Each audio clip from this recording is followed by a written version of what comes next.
Joseph, I know that you've been digging into a lot of artificial intelligence and machine learning lately, and I'm curious what some of your recommendations are to companies to integrate AI in their cybersecurity stack, and then take that a step further and talk about risk management with that. Yeah, that's a great question. I'm giving a talk at B-Sides in just a couple months about that exact thing. One of the things I think is really important here when we're talking about AI and AI risk management, AI integration, is not getting too hyped, not getting too wrapped around the axle with this technology. A lot of the people I talk to are like, AI is changing everything. We have no idea what it's going to do. We have no idea how to control it. We have no idea. And I'm like, well, right now, AI is like 4 websites. So just block those websites. Just don't allow traffic to those websites. And every client I've said that to has been like, well, what do we do in the future? It's like, well, we can worry about the future as we get into the future. We can build systems, but today, right now, we don't want to panic. Right now, today, we're dealing with really simple problems. Yes, people can use their phones to get onto ChatGPT. Yes, people can use mobile devices, but they could already do that. Like I could already get on my home laptop, get on the dark web and dump all our company secrets on there. That's a capacity I have today, right now. I'm not doing that because I don't enjoy federal prison, or at least I don't think I would. And so there's this really common idea of like, because there's a new technology, we have to panic and freak out. We don't. What we need to do is we need to approach it in a really systematized way. So the first answer about integrating technologies, we need to tell people what they are allowed to do. Everybody right now is rushing to tell their employees, you can't do this, you can't do this, you can't do this, you can't do this. And that's good. That's important. You can't hold people accountable if you don't have terms to hold them accountable to. That's fine.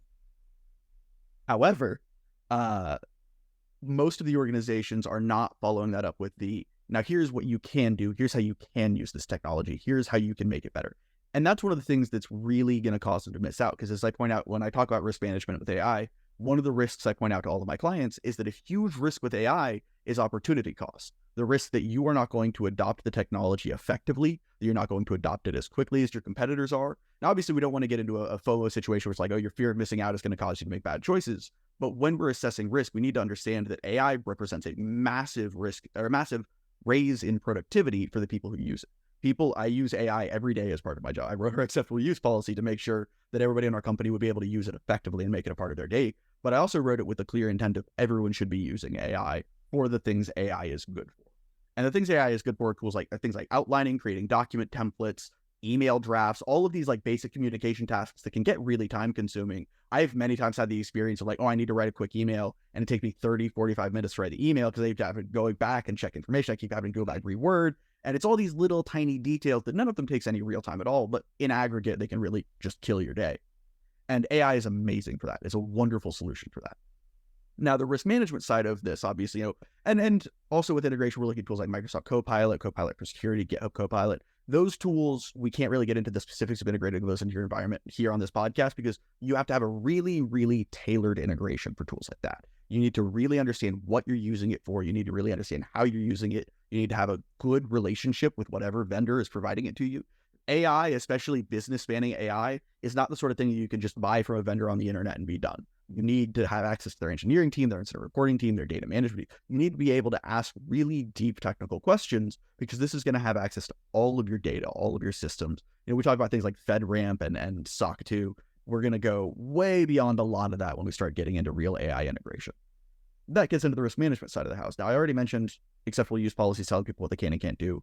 Website categorization, categorizing websites as AI websites and then making your policies based on that is a really big step a lot of our clients are taking right now that a lot of people aren't and don't really understand. Like, this is an easy, crazy low-hanging fruit. No, it's not going to solve 100% of cases, but it is going to solve like 95% of cases.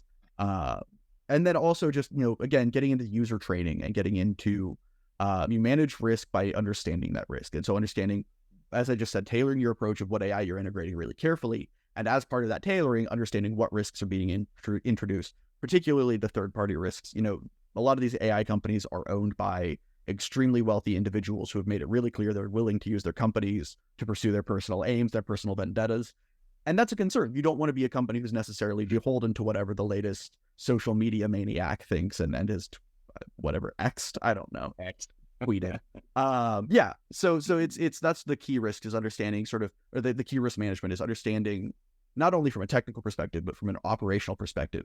How are we using this technology? How does it align with our needs? And then how do we identify and mitigate the specific risks that it creates? Not this really broad overarching like AI as threat, but the specific third party supply chain operational risks that are created.